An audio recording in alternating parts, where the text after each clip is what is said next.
love others. You gotta love the mothers. And you gotta hug the ones who bring us joy and love. It's the middle with the moms and the sister day. Hey. Hey.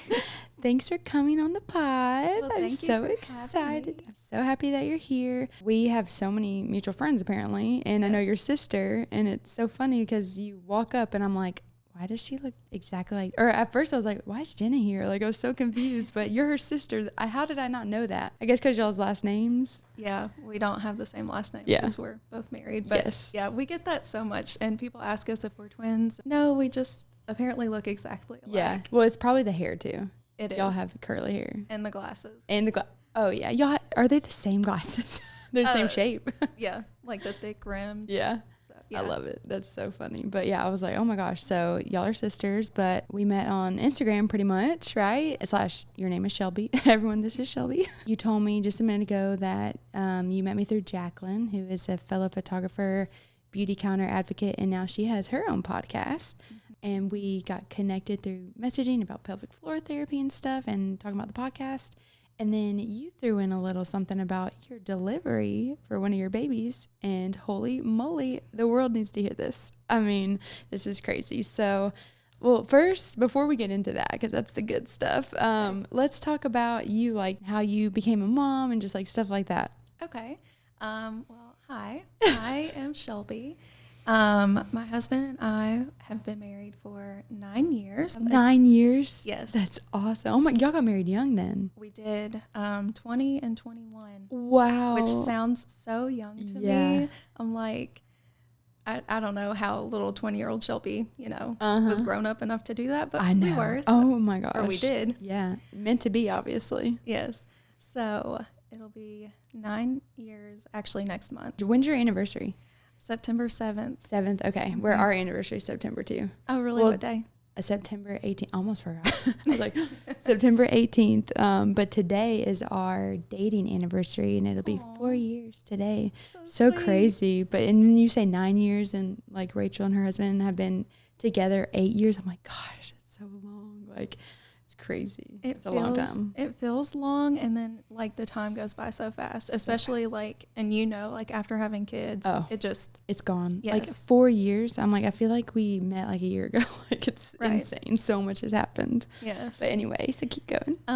We have a daughter, Indy, who will be 3 in October. Oh my God. What's her birthday? October 20th. Okay. Chess's birthday is October 10th and Oh, mine's really? October 28th. Oh. Yeah, we are very similar. Anniversaries, Yes. birthdays. That's so funny. Anyway, and you also have a little boy who's the cutest little sumo baby I've ever seen. He's so cute out there. He's so large. He's huge. His name is Henry Cohen, and we call him Oh, I Cohen. love that. I love the name Henry too. That's so cute. And he's like 50 pounds. Basically, it feels like it anyways. Yeah, oh my God, your poor back, your poor body. I feel you. I thought Raylan was huge. And you walk in with him, I'm like, oh, wow. And you were like, how old is he? I know. I was like, wait a minute. I love it though. Chunky babies.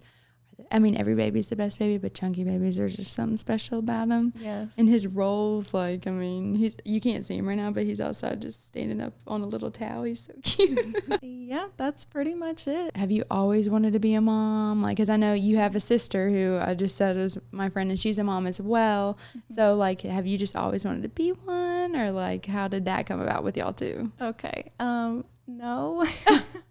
That's so funny. Yeah, I have never been the maternal type. Oh my gosh, really? You are yes. such a good mom. Like, holy moly. Thank you. Yes. I think just after I had kids, it just hit me. Yeah. But yeah, just growing up, I was never like crazy about kids. Like I would watch them, but I never like could see myself as a mom. I knew I wanted kids. There were like times in my life, like when I was younger, in my teenage years and early 20s, that I wasn't sure. But ultimately, I knew like I did want children. Yeah. I was really nervous that I wasn't going to be a good mom because I wasn't maternal. Right. And then my sister is the opposite. Yeah. Like she has always wanted to be a mom. And you just would meet her and like, yeah, she's a mom. You're meant to be a mom. Yes. So, and she's also like queen of birth. She knows. Like, I mean, seriously, she is a badass. Yes. And like, she's basically my doula. Oh, that's awesome. Yeah. She was like with my first, and then you haven't even heard the birth story, but you'll know. I haven't heard anything. Yeah. You'll know. I can't wait. You'll know at the end that it gets crazy. Yeah. But anyways, no spoilers. Yeah. But anyways, so we were very opposite in that. Yeah. I think when I was 24 or 25, I can't remember. We had Indy when I was 26, and it took a year to get pregnant with her. Yeah. That's kind of around the time that I was like, okay, like I feel like I'm somewhat ready. Right. And what really set it off was we were talking about birth control just a minute ago. Mm-hmm. I got off birth control the end of 2016, and I actually had a miscarriage in March of 2017. Very like unexpected, but you know, we were used to me being on birth control. Right. So it just like happened. And I think like with the hormone things like going crazy, I think that's kind of like it played a role in it. Absolutely. But ever since then, it was just like in me, like, okay, I actually did want this. So a year later, I want to say, is when we started trying. Okay. And then it took a year, and then we got pregnant and had her at 34 weeks. Oh, wow. Okay. Yeah, that's right. She came into the world a little crazy too. So I guess I just can't have like, you know, normal birth stories. Apparently not. Which is fine. Like I love both of them, to be honest. Yeah. Like both of their birth stories. It's amazing. Yeah. I mean, you're going to be able to tell that forever. They're going to be able to tell that forever. And one thing that I've realized, like through everything, and I know you have too, with like your sister and everything she's gone through, like all of us are miracles to be here. Like, seriously, all of us, like it's insane because there's just so many things that, not to scare anybody, but there's just so many things that can happen. And you know, just now with some experience that I've had like with my friends and stuff, like with infertility stuff, and then just miscarriages, pregnancy loss, like so much can happen. So like we are all miracles, and I'm so happy that your two babies they had crazy experiences, but I'm so glad they're okay and they're healthy. You're healthy and okay. So yeah, maybe first tell me about Indies, because you said Jenna was like your doula. Like, how was that? Oh, okay. Yeah. So through my pregnancy, and like at that point, I didn't know like a whole lot about pregnancy and birth. Maybe a little bit more than like some people because of Jenna. Right. But she very well educated me. She educated you. Yes. And then I started becoming like more interested in it. Because I mean, this is what our bodies go through. Yeah. Like, you know, it's amazing. It is amazing. Yeah. Our bodies are amazing. Amazing. They're rough and it's hard sometimes. It's beautiful at the same time. Oh, yes. So anyways, that's when I really started to get into birth stuff. Yeah. And I had decided that I wanted an unmedicated birth with her. So that was kind of the plan all along. Her birth story, I'll just go through it really quickly. Yeah. At 34 weeks, I was laying in bed at 2:00 in the morning, and my husband came in and laid down. He was like hanging out with some friends. He came in and laid down. I felt something wet. And I was like, Did you pee the bed? Yeah, that's what I said. Really? I was like, my water just broke or I peed myself. And he was like, no way. And I said, let me get up and just see. Because, you know, when you're pregnant, sometimes yep, trust me, I know. Crazy things happen. I'm like, I can't believe I just did this. Yeah, exactly. Yeah. So I got up and confirmed that I did not pee on myself. How did you know? Like, it was a lot. Okay. And when I sat down, it just like kept coming. Yeah. So I was like, okay, that's not pee. Yeah. Yeah. That's my water breaking. So, Ooh. Called the hospital and told them, and they're like, yes, come in. I am a procrastinator. And at 34 weeks, I did not have my bags packed. I didn't either. No. And I was thinking, like, I was fully preparing myself to go past 40 weeks, like to have to be induced and all of that stuff. Of course, I would hope that I wouldn't, that I would just go into labor Of naturally. course, yeah. But being a first-time mom, you know, I was preparing myself for that. Mm-hmm. I was not preparing to go into preterm labor. Yeah. So I guess, you know, to all the new moms out there, just prepare for anything. Yeah. Yeah. Expect the unexpected. Yes, because it was very unexpected. So we get to the hospital. Jenna, that's my sister, by the way. Yes. For those of you who don't know. Jenna and my mom get there. So when we got to the hospital. Which hospital was it? Methodist. Methodist, okay. I love them. Yes. I've had really good experiences with them. Oh, my nurse there was amazing. Good. And we later found out that she actually had a home birth herself. Okay. So she was very supportive. Good. In the fact that I wanted to do it unmedicated. Mm-hmm. So we get there. I'm still in the early stages of labor. They check me and they said, you're a 2. Did you have contractions at this time? Yeah. Okay. Which they weren't bad. They were a little crampy. Mm-hmm. But at this point, I had like period cramps worse than this. Oh, yeah. But that escalates quickly. Oh, it does, doesn't it? And you're like, this is not anything that I have ever experienced before. Nope. That was probably, if I had to guess, around 3:15. Okay. 3:30. So In the morning. Oh, gosh. Then after my mom and sister got there, I was going into active labor. Now, obviously, this is the first time I had ever given birth, so I did not know. No. I thought I was still in the early stages of labor, and I was thinking, this is horrible. And I don't see how I can do this for another like 10 to 15 hours, because that's what I had in my mind, like a 20-hour labor. You know, that's pretty typical for a first-time mom. Mm-hmm. So that's what I was preparing myself for. So going into active labor and then getting like right in the middle of it, I told my husband, I was like, I can't do this for another 10 hours.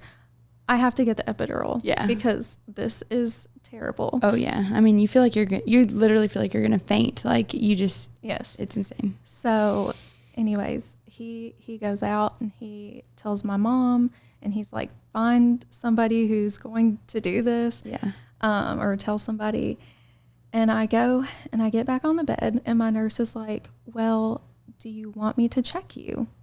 Because I think she probably knew more of where I was than I did. Yeah. Because, well, maybe for your one, pain level, like how I was acting. Yeah. She could were probably you standing see. Or like bouncing on a ball? Like what were you doing? I was standing, and then I was also like on my knees on a pillow on the floor, and then on the toilet, which is like my default in labor, I guess, because I spent a lot of time on the toilet with my son too. Yes.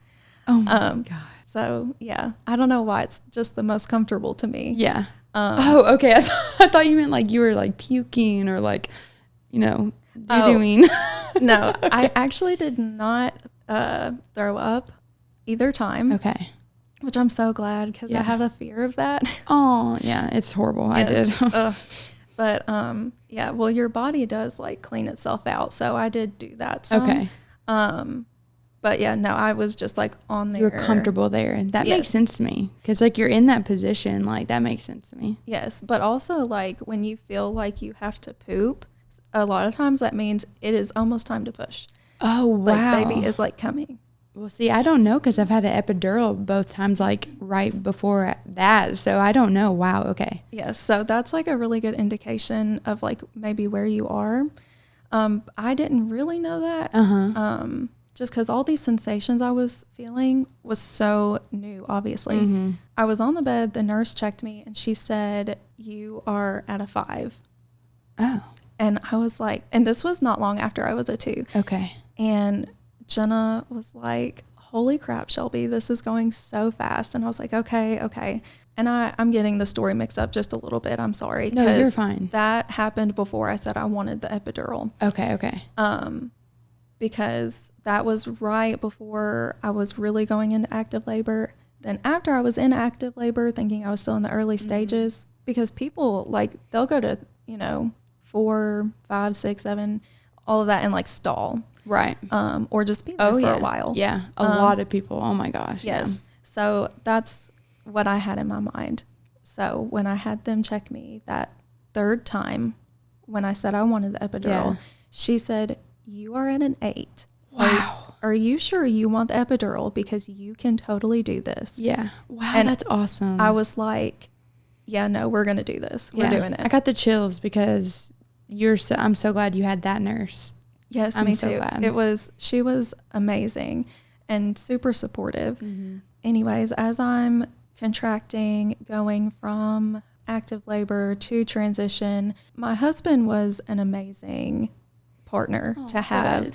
Like, he so naturally was just the best support person. Oh, that's amazing. And like, I don't want to say I was surprised, because that sounds rude, but like, I was a little surprised. Like, I didn't know how he was going to be, but he stepped up and we were impressed. Yeah, that's amazing. So, yay. and then of course, Jenna, like, you know, telling me to slow down, to breathe, giving me counter pressure, which is just the way to go. What does that mean? Counter pressure is when someone pushes on your back, like when you're having a contraction. And just the best way I can explain it is, like, it kind of takes the focus off of your contraction. Okay. Oh, I'm like imagining that right now. That would be amazing. It's like relief. Right. So that's amazing. It's wonderful. So I need her next time. Jenna. Anybody needs her. Like, she is wonderful. She needs to get certified. She wants to. She needs to. That would be amazing. Yeah, she was born to do it. Yeah, she's so passionate about it too, and she's done it before. That's a big thing. Yes, that's and awesome. She's done it. You know, she did it in a hospital, and she had her home birth. Like, she's got it all covered. Yeah, there you go. So, anyways, I was very well supported, and that's really important when you want to have an unmedicated birth. It's really important no matter what kind of birth you want, because you need those people there who know what you want and who will advocate for you, no matter what that is. Like, no matter if you want all the drugs or if you don't want any. Yeah. Like, you need those people by you. Oh God, yeah, so important. Yes. So I just felt very supported, and then the nurse who was there was very supportive as well. Right after she had checked me, it was not long until I was like ready. So how, like, do you think that was like 2 hours? Like, how long was it? How long was my whole labor? Like when you got to the hospital. I got to the hospital around 3 or 3:30, something like that, and I had her at 6. Okay, wow. Around 6. So that's awesome. It was around 4 hours for the whole thing. And you were thinking it could be like 20, and oh my gosh. Yes. And I thought it was because my water broke. It just like kicked me into, full-blown labor. Yeah. I went to push. I pushed a few times. I maybe pushed for 10 minutes. I don't know, honestly. Well, yeah. But she came on out and they showed her to me. Oh. And I said, "She's so pretty." Yeah. And then they took her away. Oh. And then before they took her to the NICU, they brought her back to me and let me hold her for a second. And it literally felt like a second. It felt like they sat her like, on boop, me boop. And then they took her. And then I didn't see her for several hours after that. So that's really traumatic, honestly. It really was. And honestly, it's a whole story in itself that I don't think we have time for. Yeah, it was hard. We called down to the NICU several times, and they, like, whoever was answering kept answering, and they were like, "Don't worry about it. Like, you take care of you." And we're thinking like, what is wrong with our baby? Yeah, something's wrong. That is a weird thing to say. Yes. So we actually had one of my nurses say, "Please take us down there. Like, please wheel me down there in a wheelchair," because that's what they do. Yeah. Until you're discharged, I think. Yeah. I can't remember. Or even when you are discharged, like you're in a wheelchair to your car. Right. Exactly. Yeah. So we finally had someone take us down there, and she was perfectly fine. She was great. She only had oxygen for 12 hours. Wow. And so she was a little trooper. Good. That's amazing, because she was early. Maybe they got your due date a little wrong. I mean, gosh, 34 weeks. Yeah, which I don't think so. Because, we were like very actively trying. Yeah, you're right. So I knew, like, Like every little thing that my body was doing, I knew I was keeping track of. Okay. I found out with her at like 3.5 weeks, I think. Wow. Because I also like, anytime I felt anything, I was like testing. That's so funny. Yeah. Some months I had to like tell myself, don't do this to yourself. Yeah. Yeah. So we found out very early. That's crazy. 3.5 weeks. That's crazy. Yes. And it came up clear as day. Yeah. So you knew she was 34 weeks and she was 5.5 pounds, you said? Yeah. So that makes sense. Yeah. Wow. She would have been really big though, right? Like, I don't know. That's what people have told me. But you know, then Cohen, my son, was only 7. Yeah. So which is mind blowing to me. I'm gonna have to like post a picture of him in the video or we need to bring him in here because he is just ginormous. But yes. Wow. Well, that is definitely, that like upsets me that they took her away because you have a baby inside you for 9 months and you're with her 24/7 and you go through all that pain and then she's just gone. So I'm so sorry that happened. And the person who was on the phone needs some educating on communication. I feel like a lot of people need some educating on communications with mothers. Yeah. Or anything with this experience of growing your family. Like some people just do not say the right thing. And I'm like, you know, I don't want to be so sensitive, but like when you're hormonal and you literally have a child and she was taken away from you, you don't know if she's okay. That makes me so sad. Like, oh my gosh. So I can't imagine how you were feeling, but I'm glad your nurse stepped up and was like, we're going down there. So I'm so glad that happened. I'm glad she's okay. How did your postpartum go after that happening? Like, did that like cause you like a traumatic like experience? Like, one of the hardest things postpartum was breastfeeding for us because I wanted to. Yeah. And she just never latched properly. Yeah. After I was allowed to, you know, try breastfeeding, right. They instantly put me on a nipple shield too, which is also like not. They did that to me too with Chessa. Yeah. So it kind of hinders that as well. But I think we were both a little traumatized. Like, you know, she, like you said, she's inside of you for, you know, since she was created. Yeah. And then just taken away. And, you know, if you know anything about the NICU, like they are in the little, I don't really know what you call tubs. them. I don't know. Yeah. Basically this plastic bassinet thing. And they can't just, you know, stay with the baby. So I don't know how long she was alone after, you know, they took care of her and everything. Yeah. So it was very upsetting. So with the postpartum, I had a little bit of baby blues, but it really wasn't bad with her. I think it was mainly just the breastfeeding and then our connection I felt was tainted because of that, because it's so different when you have a baby and you are instantly connected afterwards. Skin to skin. Yes. All of that is so important for like your baby's health, but also your connection and your baby's connection to you. Yeah. And we just did not have that. Yeah. Also, if there are so many things in your life that you say, oh, if I knew then what I know now, it would have been different. Yeah. But she was healthy. Yeah. Like I said, she was not on oxygen and stuff. Her main thing was they were trying to get her to eat enough before she could come home. Right. But for some reason, I think it depended on the nurse who was there too. Like sometimes I wasn't allowed to hold her, and it was very odd. Like if I were in that position now, I probably would have been like, yeah, I'm going to hold my baby. Yeah. Yeah. So anyways, it was just a lot of that. And I'm kind of like a laid back person anyways, go with the flow.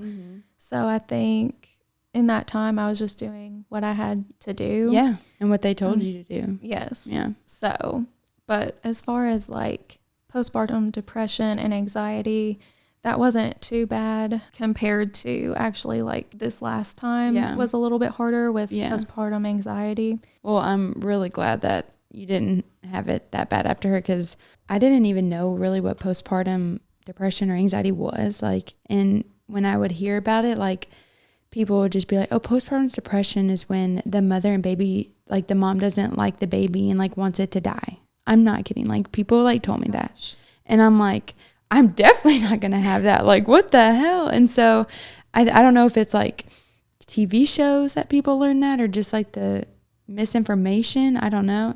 You know, that's what I heard it was. And like, I felt like, you know, people kind of look down on people. This is Hank drinking water is going to be in the background of this.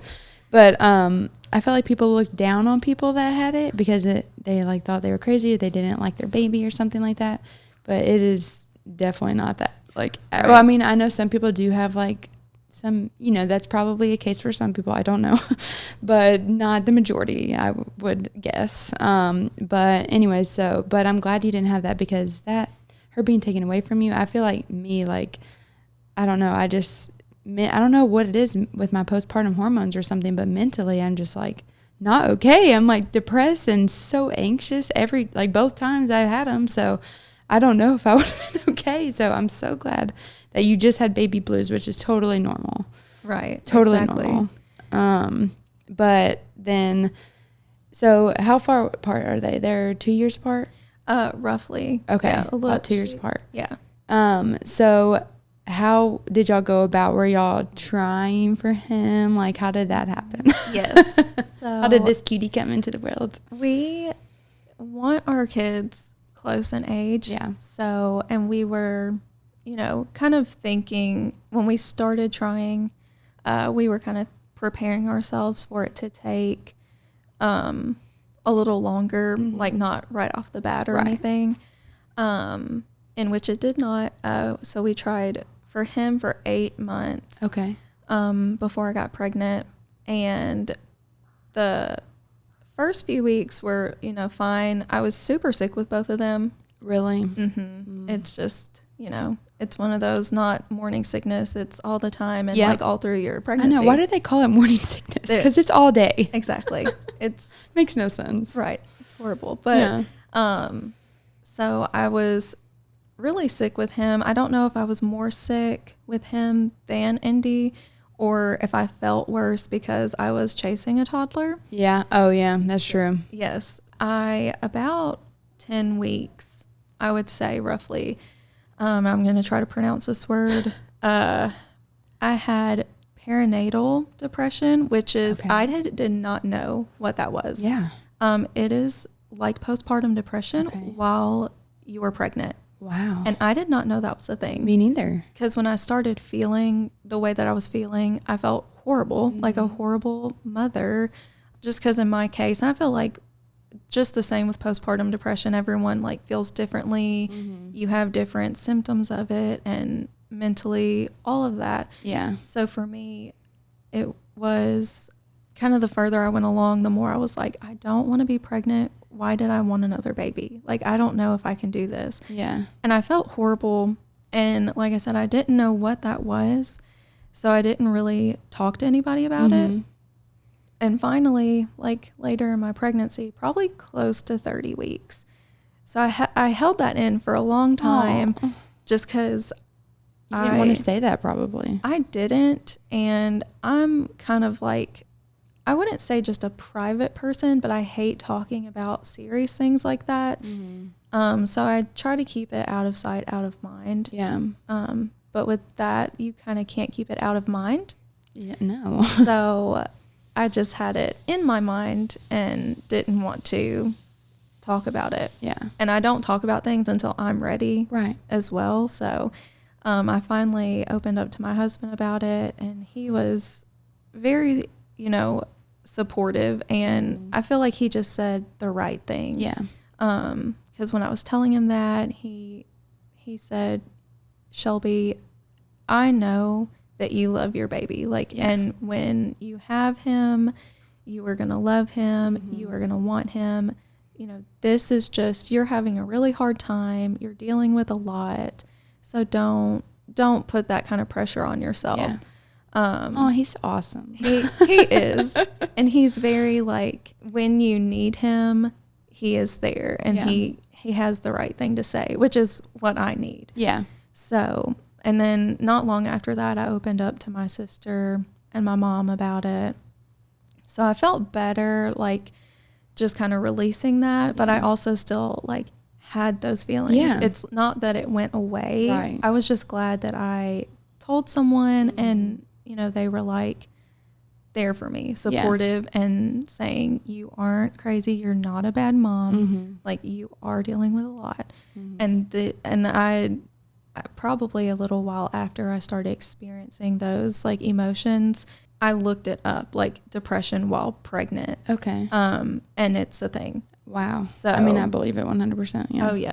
Right after, and this is kind of spoiler alert, right after I had him, literally all that went away. Oh, it that's was amazing. It was like a switch flipped, and Wow. it was amazing. But I will get to that. Okay. Yeah. So that was my pregnancy. Okay. In a nutshell. No, it doesn't sound so fun. I'm so sorry that you felt that way. Oh, thank you. I guess it was what it was. Yeah. And now you're here sharing your story so that somebody else who might be going through it can hear it and know that it's, I mean, you know how they say it's not normal, but other people are experiencing it. You're not alone. Absolutely. So. Yes. And if I had to say anything to anyone who is experiencing that, I would say literally what my husband told me, like, you are going through a lot right now, regardless of if you're like trying to relax every day or if you maybe feel like you shouldn't have that much going on, or if you feel like you don't really have that much going on, there's a lot going on inside of you. Like, you're a growing human being and your hormones are, you know, chaos. Yes. That's a great word for it. Yeah.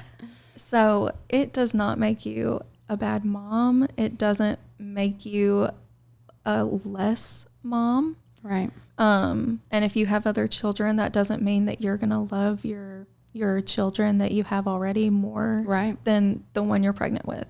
Because I was a little scared of that too. I think, I mean, I don't know, but I thought about that too. Because I was like, there's no way I can love something more than this. Yes. And when I got pregnant with Raylan, like, we didn't plan that. And I was like, at that time, like, we really did not need to have another baby.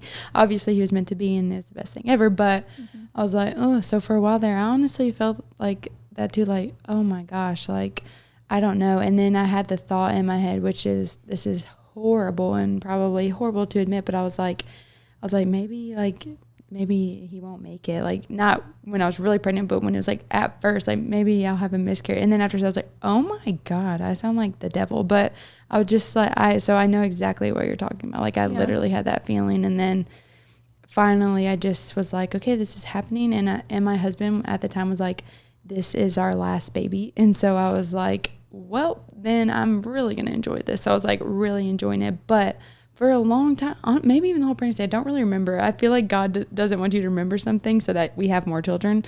But I could not imagine loving something as much as I love Chessa. And you do. Like, I love him in a different way just as much. You know what I mean? Yes. Like, obviously, you know what I mean. But like, but I know exactly what you're feeling like. Like, I don't know. I know exactly what you're feeling like. Yes. And it's like you said, it's not normal, but it's common. And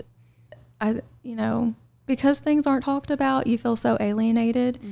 And you see, especially with social media, you see all these great moms who are like loving their kid, loving pregnancy. Perfect stay-at-home life, making the perfect lunches and the outfits. Oh, yeah. Yes. And that's just a snippet of someone's life. But, there is a lot of awareness going on for like postpartum depression. And a lot of vulnerability out there now, which I love. A lot of people talking about it because you do feel alone. And like you said earlier, like when I thought that about Raylan, like when I first got pregnant, I mean, I had no idea, boy, girl, whatever, like about maybe it won't make it. Like, I was like, wow, I'm like going to be the worst mom. I was like, I'm going to be like, I knew I was a good mom with Chess, but I was like, oh my God, like I don't know. So people not being able to know that this, other people are experiencing this, you, like you said earlier, like you're not a lesser mom, like you're not, I don't know. We all just got a lot going on. Yes, we all have a lot going on. Yeah. And someone, what you're dealing with, the hard that you're dealing with, is not any less hard than what someone else is dealing with. It's just all different. You're right. I need to hear that like every day, honestly, because like when I go through things, like I'll be like, yeah, but it's nothing compared to what this person's going, you know what I mean? Right. And then I'm like, oh, I feel guilty about that. And I'm like, no, I got to remind myself, like, my trauma is my trauma. My body doesn't know the difference between someone else's. You know what I mean? So you're right. You need to text me that every day. No, I'm just kidding. But I'm getting better at it. Pelvic floor therapy, Amy, she's helped me a lot with that, because I told her, I was like, I feel guilty. Like, because I'm going to acupuncture now, which that's awesome. is, I only went one time last week, thanks to Rara over there. She got me into it. But, when I went in, I told her, you know, everything that's been going on, because like you talk about, you know, everything that's going on in your life and why you're here. And I told her, I was like, my life's a shit show, but excuse my language going, but I was like, but it's not as bad as other people like have it, because other people have it like way worse, like worse things have happened, you know. I mean, you see the news, you listen to crime story podcasts, I don't know, like a lot of bad stuff can happen. And she's like, Camilla, no, like your body doesn't know the difference between someone else's. And so anyway, so like I'm definitely getting a lot better with being like, okay, and it's making me not have so much, I mean, I'm ridiculous. I have anxiety about having anxiety. Like it's ridiculous. So, but have you ever done acupuncture? No. Oh my gosh. Well, I've only been one time. And when she first like put them in me, we were just working on, letting me feel emotions, because I've had like my grandmother just passed away, and just like a lot of my best friends are going through a lot of stuff, and I don't know, I just like have had a lot of stuff going on in my life, and I feel like I've like kept it in and not been able to like really express it, and that also could be because I'm on anxiety medicine too. I don't know if that has something to do with it. But like I told her, I was like, my grandmother just died, and I didn't even cry at her funeral. Like what is going on? And so when I was in there and she put like all the needles in me, and I'm like laying there, and I literally like this emotion like came up my body, and tears just started coming out. But she walked in like right when that happened, so like it stopped. But I was like, damn it, but it stopped. But when I got home, it's just so weird. I like had this like serious rage come inside me, like anger. I was like so mad, but then afterwards I felt like a release, and now I feel amazing. Like I think my body needed to be able to feel like, I don't know, like anger towards like what's my trauma that's happened in my life or something, because like I just kind of been like, oh, everybody has trauma, like let it go. But I needed to like feel it and like let it out. And so I did, and now I feel really good. And now I have an appointment tomorrow again, and we're going to work on like PTSD stuff and like trauma stuff. Yeah. But anyway, I don't know why. I forgot why I got into that, but acupuncture, I recommend it. That's awesome. I've always been curious about that. It looks like, it does look like, not that it feels good, but I can see how it could like help. And the release. Yeah. So that's interesting. The release. I want to learn way more about like Chinese medicine and stuff like that. I really do, because she tells you a little bit about it. But I'm so interested in it, because it apparently just like hits those points in your body to let like your feelings like flow through your body. I mean, and especially with, I've said this like every episode, like with what's going on in the world, and just, I don't know if it's the pressure of social media and like politics, like just everything going on in the world right now. Like our bodies are just going through so much. So this like practice, like acupuncture, I think is beneficial for everybody. Like it's awesome, but you should try it one day. Maybe I will. Yeah. It's a little weird because it's like needles, but I just like didn't move a single muscle. She was like, you can move a little bit. I was like, no, I'm not moving. I don't want to like feel that there's a needle in me. That would 100% be me. Yeah. It like freaked me out. Like I've gotten a tattoo, I've gotten Botox, so I should be fine, but it freaked me out. But I was fine. I just laid there and didn't move. And then she took them out, and I was like, oh, I can move now.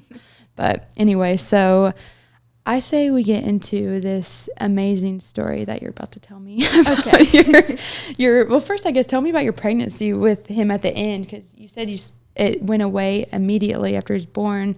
Maybe start with that. I don't know. Okay. Well, at the end, so I was exactly 38 weeks when I had him. Okay. You know, I was having Indy early and my water spontaneously breaking, I didn't expect to go. Yeah. So, well, correction. I was nervous that I was going to go into preterm labor because we still don't know Yeah, what I was going happened. to ask you, do they know? No. Wow. My doctor thinks that maybe it was like an infection. Okay. And my body was like trying to evacuate her. Right. So, right. That's kind of the best answer that we have for that. Yeah. But I was still nervous that I would go into preterm labor again. Like maybe my body just breaks my water early. I don't know. Yeah. So we made it to 36 weeks is really what I was going for. And I felt a lot better after that. Oh, It's yeah. like, okay, so this is probably going to be normal. I'm probably going to go into labor, 40, 41 weeks. Were you planning like an at-home birth? No. Okay. I wanted to, but because we were nervous about going into preterm labor, that was one reason that we didn't. Also, like my husband wasn't 100% on board with it. And we just kind of thought, okay, the hospital, because maybe a premature birth, that's probably the best option. Right. So anyways, so we planned the hospital birth, and I really, in my mind, I was like, I really want to go at 38 weeks. That's ideal. I mean, Wow. as moms, we all probably feel like that. Like 38 weeks. Yeah, 38 weeks, please. Yeah. Yeah. Then you get past that, you're like, oh, crap. Yeah. But I was trying to prepare myself for longer because I didn't want to have a specific time in my head and then, feel more like, I don't know, feel worse about being pregnant. Yeah. That's true. Yeah. It was, I think it was it was a Friday night because I had just gone into my OB appointment that day on Friday. And I didn't get any cervical checks because I didn't want any this time around. Okay. And of course, can I ask you about that? Why do people opt out on that? Like, does that make a difference? It can cause you to get infection. Oh, and it also, it really doesn't tell you anything. Like it could, but sometimes, like even if you're dilated a centimeter, 2 centimeters, people walk around centimeters dilated for weeks. I was 2 centimeters for like 2 weeks. Yes, exactly. Yeah. And like sometimes you would look at that and be like, oh, I'm about to go into labor. And then you get excited. Yes. And then 2 weeks goes by. Yes. So I didn't feel like it was necessary. Yeah. Okay. And that makes sense because I've heard people opt out on that. And I'm like, I wonder why, but that makes sense. And the infection, I didn't think about that either. Yes. And it kind of like, it can disrupt things down there. Okay. Like I have heard stories, I don't know anyone personally, but I've heard stories of like people getting checked and then like, not a membrane sweep because that's a whole other thing. Right. But like people getting checked and then they go into labor. Right. Like it kind of induces them. I'm not 100% sure on that, but I've heard stories where people have said that's what they believe caused their labor to start. Right. Okay. So anyways. Yeah. Sorry. But I went in that day. He asked me if I wanted to be checked. I was like, no. And we had been talking. I had joked with him before, like, I just don't want a car birth. Yeah. Oh my gosh. Because my daughter came so quickly. Yeah. 4 hours. And we both kind of talked like, that was probably because your water broke. Mm-hmm. You might still have a quick labor, but you'll be able to get here on time, So I had joked with him about that. And that day he was like, well, maybe I'll be seeing you over the weekend. And I said, well, I hope so. And oh my gosh. Friday night around 11:30, I got my first contraction. Well, one that I could like feel. Right. That was something. Yeah. And it just felt like a wave of nausea. Okay. So I really didn't think much about it. And then 2 more came after that pretty quickly. Like they were really close together. Yeah. So I just thought I wasn't feeling well. At the end of your pregnancy, I've heard people get nauseous and, morning sickness really comes back. So I kind of thought maybe that was what it was. And I also had not had like any false labor. I will say I did lose my mucus plug 3 days before that. Okay. But also, then again, people can do that and still not be close to labor. Me. Oh. But I think that, like, it must have been, like, just a piece of it, because I think it can, like, reform or regrow together or whatever. Yes. And because, like, I was in the bathtub and I was so excited. It was 30, like, maybe almost 38 weeks with Raylan. And Chester was born at 38 weeks, 2 days. She came on her own. And so I was like, oh, yes. Like, I was in the bathtub and, like, I saw it and I was like, yes, oh, my gosh. Yeah. 2 weeks later, still nothing. I'm like, mother. So, yeah, it had to be, like, 37 weeks because he came 38 weeks or, like, 2 days away from 40 weeks or something. I don't know. But I was, like, so excited. So it really happened for you, obviously. Yes. So up until this point, I had not experienced any prodromal labor or false labor.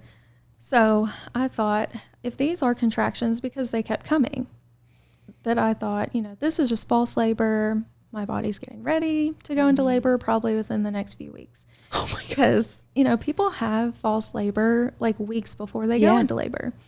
And these contractions did not feel as familiar because with my daughter, it kicked me into contractions that I could really feel because my water broke. With these, it just was gradually coming. Because your water didn't break, right? Okay. Yes. So I did text, after a few, I did text my mom and my sister because my mom was going to be coming over to get my daughter. Like, if I went into labor, she was the one coming to get her. And then my husband works night shift, so I texted him. And I was like, hey, this is possibly happening. Probably so he not. wasn't home. Wow. Yes. No, I labored most of the time by myself. It was fine. Yeah. I was my own support you could person. handle it, yeah. But yeah, so I texted him, let him know this is possibly happening, probably not, but maybe tell somebody. And he's like, okay, well, just keep me posted. I'm texting my mom and my sister, and Jenna's asking me questions. I am on the pot and using the bathroom. Yeah. Like we talked about before. And I mean, they were like, I was like, you haven't shown any sign of labor up until this point, so it probably is false labor. So Jenna recommended, like, try taking a bath and seeing if it, eases. So I get in the bath, in which by this point, like, they're still, like, pretty close together. Like, they're 2 minutes apart. Oh, wow. Lasting 30 seconds. Wow. So, and that's another reason I thought that it was not the real thing, because when you go into labor, they're not usually that close together from the very beginning. Yeah. So I got in the bath and they started to ease, and I thought, oh, okay, like, it's just false labor. Right. This is fine. So I get out and they start up again. And I was like, okay. And then Jenna said, why don't you lay down? And I thought, okay, because I've heard too, like, when you are experiencing contractions, to switch positions. Like, if no matter what you're doing, like, if you're laying down, try to stand up, or, like, in the bed, switch positions. Because if you are having false labor, usually doing something like that, it'll stop your contractions if it's not the real thing. That's good to know. Yeah, so I was, like, walking around. I did a load of laundry because there were some wet clothes in the washer. You did a load of laundry in active labor. Well, I wasn't quite active. Okay. Well, sounds like it. I guess I was close. Yeah. But I was like, those clothes are going to mildew. Like, I've got to switch them over. So in case this is the real thing. So I did that, and I tried laying down, and that was an absolute no. That this is not too painful. Okay. Yes, it was. I don't like laying down during labor, and I felt that way with my daughter too. So then I started, like, leaning over the couch and breathing through them, and I texted my husband saying, okay, this is the real thing. Wow. And I texted my mom and my sister and said, this is the real thing. Y'all can come on over. Well, my sister came over just in case they got there before my husband, to, like, be my support while we're waiting on him. There I was in my living room, just leaned over my couch, literally my legs spread as far apart as possible because that's like the most comfortable for me. Oh wow! Like trying to pick like butterfly kind of, but like you're squatting. Yes, I like that too. Yes, I did that too. But I was also like on my knees too. Like I would switch from like standing on my feet to my knees. Okay. And just kind of like swaying and breathing through, and I just kept saying like the whole time, like thinking to myself, just surrender. Don't like try to take control. Right. Just let my body do what it needs to do. Yeah. Just let go. And then like to keep calm, because I was at this point going into active labor by myself. It was Indy asleep. Yes, she was asleep. And thank goodness. Good, thank God. Yes. Could you imagine? No, I cannot. I absolutely cannot. Oh. So I was just praying like, Lord, like get me through this, keep me calm, keep me focused. Because when you lose focus, your body just tenses up and it can stall. Yep, I think that happened to me with Raylan. I think because with Chessa, I did what you did. I surrendered. I'm going to say that next time I have a baby. Hopefully I do. But I was just like not thinking about anything. I'm just going to let it happen. With Raylan, getting induced is such a different story. And I don't think I'll ever do it again unless it's medically necessary, which it kind of was. Like he was way too big for my body. And I had like an excess amount of fluid. And when she broke my water, like an ocean came out. It was insane. I don't know. Like that is so good to just relax. Because with Raylan, I swear, like I thought about something going wrong. He wouldn't come out. I mean, he would not come out. I mean, I wonder if it was because my body tensed up like that. Because I was so sick. I was puking while I was pushing. God. It was horrible. But anyway. Yeah, that could be, man. It's rough. Yeah, it is. And I had an epidural. So oh my gosh. So, okay, keep going. Okay. Screw my story. Oh my gosh, no. Every story is beautiful. I just want to say that. True. Yeah, true. So anyways, I'm leaning over, just trying to just relax, like not, like I said, tense up, just let him come down. Yeah. So by the time my husband got home, he walks in and he says, "What do you need me to do?" And I said, "I need you to get the bags and get the car loaded." Yeah. Okay. So while he's doing that, he's like coming in and out of the living room. And if I'm in a contraction, I was like, "Please give me counter pressure." Yeah. Still trying to be calm. Well, when he came in, it kind of like altered my concentration and I started to lose it. Like really? I started to let the contractions take over me. Yeah. And fear. And I started to scream through them. Yeah. That would be me. And I went through 2 contractions like that. And I came out of that second one and I was talking to myself out loud. I probably sounded insane. But I said, "Shelby, you have got to get a hold of yourself. You've got to calm down. Good and for you've got to surrender. You cannot let this take over you. And that you need to breathe through these contractions." So that's what I did. My next one, I was telling myself over and over, just breathe through it. And that's when I was doing. I'm like, I'm like so in this right now. I love it. So with that contraction or the one after that, my water started to break. Oh, wow. Just a little bit. Your water breaks on its own. Yes. That's crazy. That usually doesn't happen to people. I feel like it's more rare for that to happen, right? I think it's more rare in the hospital. Oh, okay. Because they want to go ahead and break your water to get things moving, to be on their time. Makes sense. Yes. So naturally, like if you do have like a home birth, midwives don't normally do that. Unless it's absolutely necessary, your body will break the water on its own when it's that time. Right. And my body just said, it's time. Yeah. So at this point, I was going through the active labor. My water broke like that. And I thought, okay, I have a little while. Like I have a while because with my water, that's how it felt when my water broke, that put me into labor. So the contraction after that, I was standing up trying to get some pants on because we were leaving. And it was very aggressive and my water broke the rest of the way. It exploded. And your new pants you just put on? Yes. Yes. Was And Jenna there? not yet. Oh, no. And when that happened, I don't even know if I was still in the middle of a contraction, but I just said, this is not good. This is not good. Just over and over again, because it was such a familiar sensation. It was the same like water break that I had right before I pushed Indy out. Right. And I said, I'm not going to make it. Yeah. I'm not going to make it to the hospital. Yeah. So my husband came in and he's like, Shelby, you need to get some clothes on. And I said, we're not going to make it. Yeah. And he said, You're yes. like, I have to push right now. Right. He said, yes, we are. Like, just, get some more pants on and let's go. Was and Indy I said, still asleep at this point? yes. So, and he had called his mom to like come over just in case like my mom wasn't there by the time we were leaving. So I told him, I said, grab some towels. We're not going to make it. Wow. Oh and like I'm like freaking out.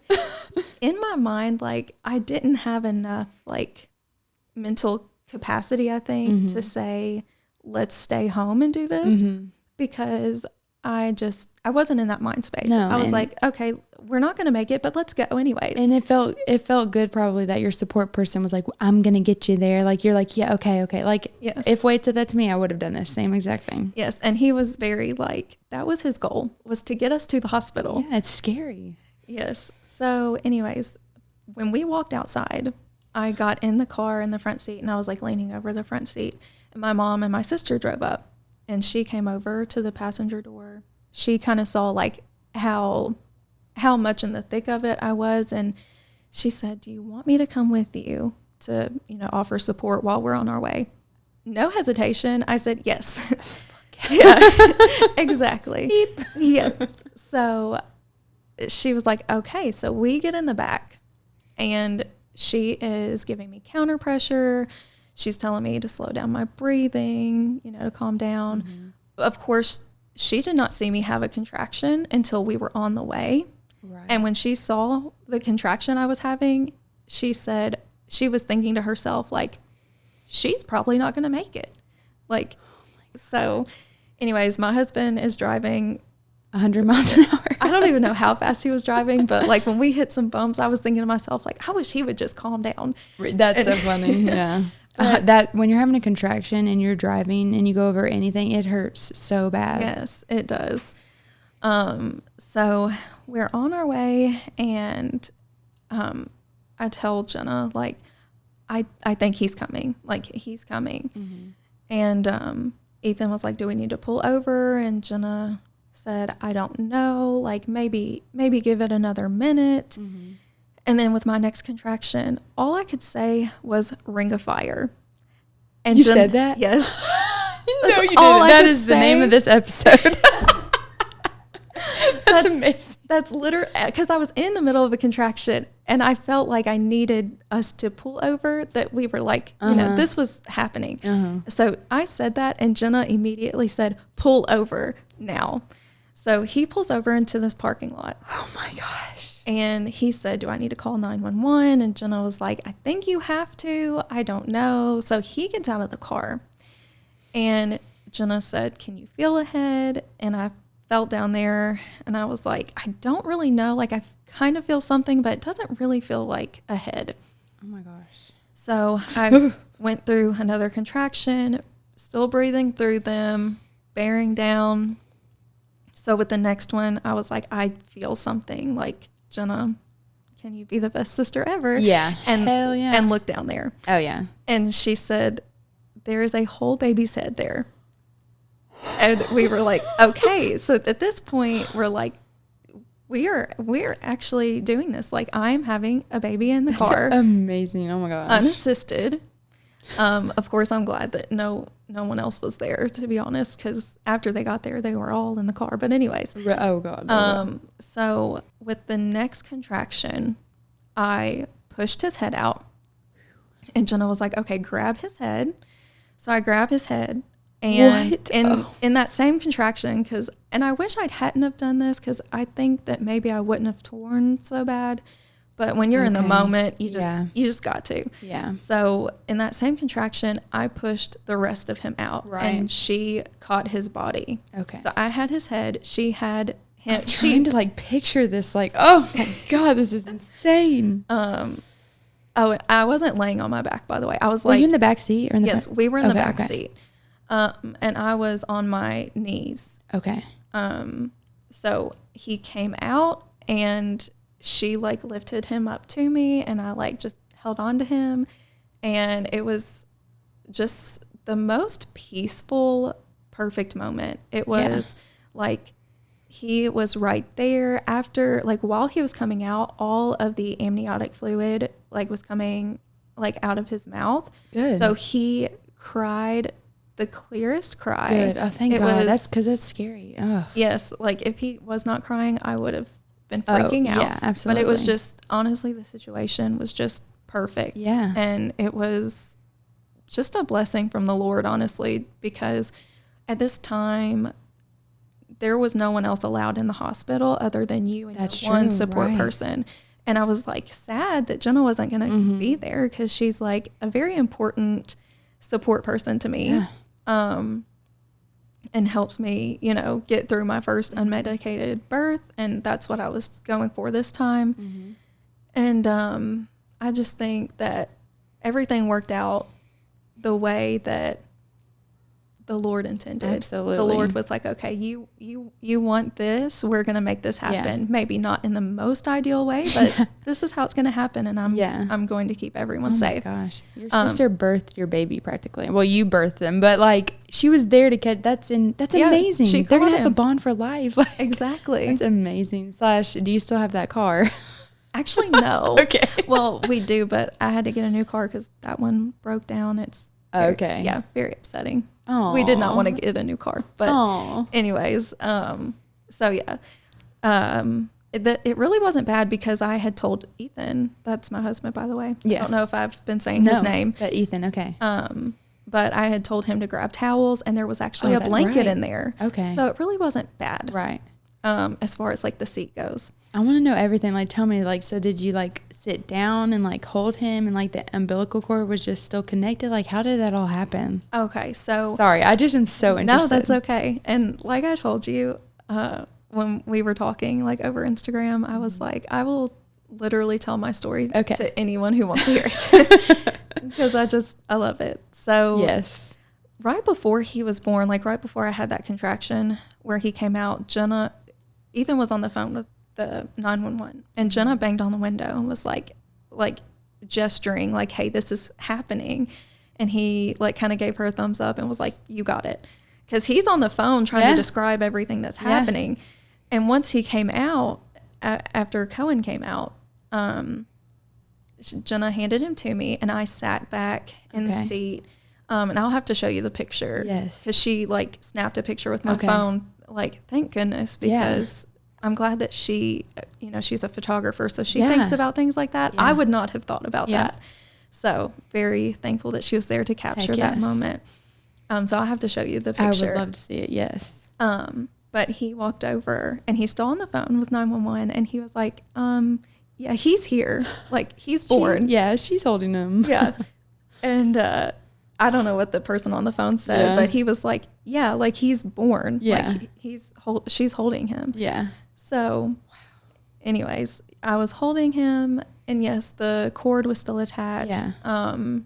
And if you're like squeamish or don't like birth, maybe like Pause or fast forward. fast 10 seconds. forward a few. But I wanted a delayed cord, clamping anyways, just because that the blood flow and oxygen is still like going into your baby. Yeah. So I had not birthed the placenta yet. Okay. So a few minutes after I had him, the ambulance came, they like got in the car and took the vitals and everything. Everything was perfect. Like we did not need anything. That's amazing. Of course, they put me on a bunch of wires and stuff that was unnecessary in the I ambulance. just had to be sure. Yeah. But, so we got in there and they, for some reason, wanted the placenta to come on out. And Don't you want it to come out faster now? I mean, you don't want it in there too long, Yeah. but like your body will deliver it. Okay. And, I had a really bad experience the first time with my placenta. Oh no. The doctor who delivered my daughter was not the most gentle. Oh no. Getting it out. So it was, yeah. It came out in a few pieces, and it was very uncomfortable. Did you have to get a DNC? No. Okay. No, good. thank goodness. Good. No, it just like she was taking it out before it really needed to come out. Yeah. Because your body can deliver the placenta on its own. When I started having my contractions, I like pushed it out, and she just like helped pull it out. Yeah, exactly. Well, he was trying to pull it out before it was time. In the ambulance? Yeah, I was like, do you know what you're doing? You said that good. Yeah, and he was like, well, I've been an ambulance driver or paramedic for 20 years. And I was like, okay. I was like, well, we don't have to do that right now. Like, I think it'll come out on its own. Yeah, good. And he was like, did he listen to you? Okay, yeah. good. Okay. He was like, yeah, we'll just let them take care of that at the hospital. I'm like, okay. That's so weird. So he was the driver, and the other ambulance, I keep saying ambulance driver, paramedic. Oh my gosh. The other paramedic, he was like a younger guy, and he, bless his heart, he was like, I'm kind of freaking out right now. And I was like, it's okay. Like, we're fine. You just gave birth and you have a newborn and like an umbilical cord, and you're like, it's fine. And the other guy's freaking out. That makes no sense. That's so funny. Well, he said this is the first time he's ever encountered something like a birth. this. Okay. So I was like, yeah, it's fine. Like, we're okay. And I was like, just, as long as I'm not like bleeding out, we're good. Yeah. So on the ride there, I actually did push out the placenta myself. Did you feel it? Yes. Like, so you had contractions. Did it hurt? Like, what was that like? I will say I don't think mine hurt I don't think mine hurt as bad as some people say that theirs hurt. Okay. I don't know, like, I think everyone is different. Yeah. I mean, it's uncomfortable for sure. And it stung a little bit, but it really wasn't bad. Right. But I think maybe I was preparing myself for like the absolute worst. Right. Because I don't really remember, I didn't really push out my placenta with Indy because the doctor like yanked it out. Yeah.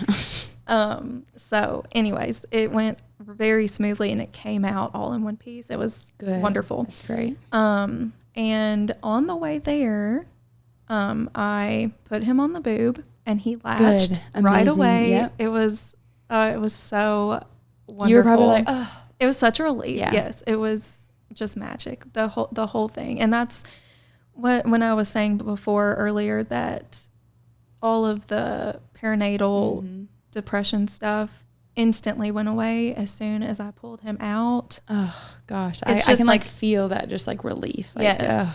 And that's the best way that I can describe it. It's just, it left. Yeah. So it was just the best, that's honestly. Amazing. That is the craziest story I've ever heard, but amazing. Like, wow, that's a movie. It should be a movie. Or at least a TV episode. Come on. Like, holy, I'm sure there are shows with that, but that is great. Yeah. Oh, yeah, Talladega Nights. That happened in Talladega Nights, but not that beautifully.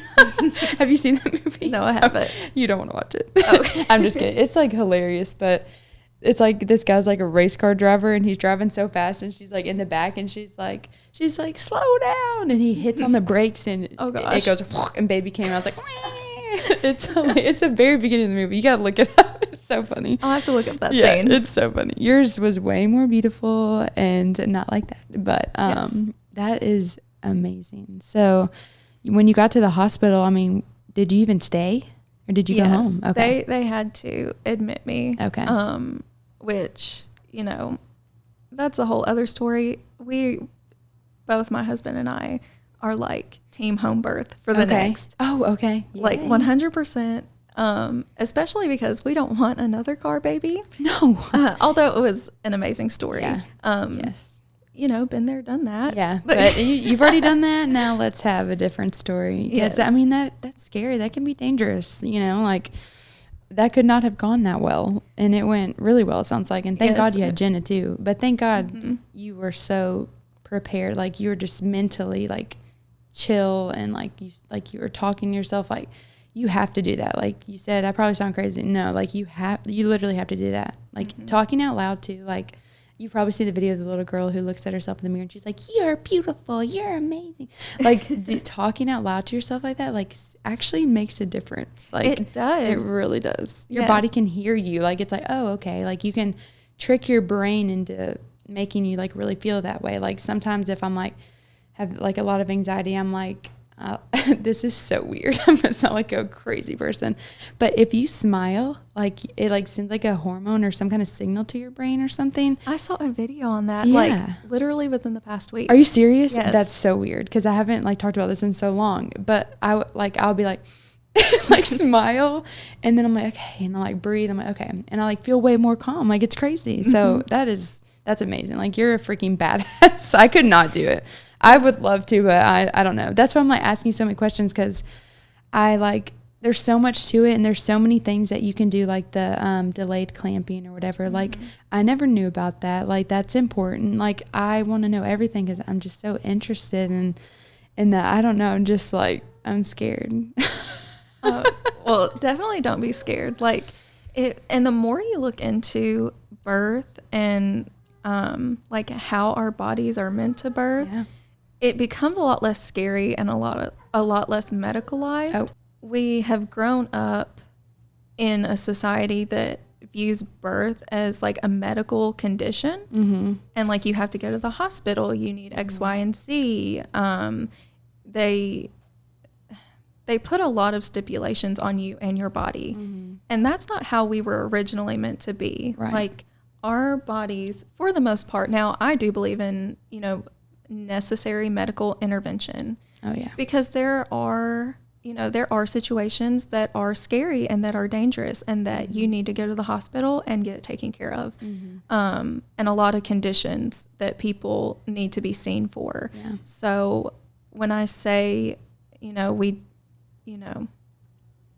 don't take what I'm saying as we don't need medical professionals. Right. No. Because, well, for one, although I had an unassisted birth, I wouldn't choose to do that again. I definitely want a midwife. Yes. I do feel more comfortable with a medical professional there.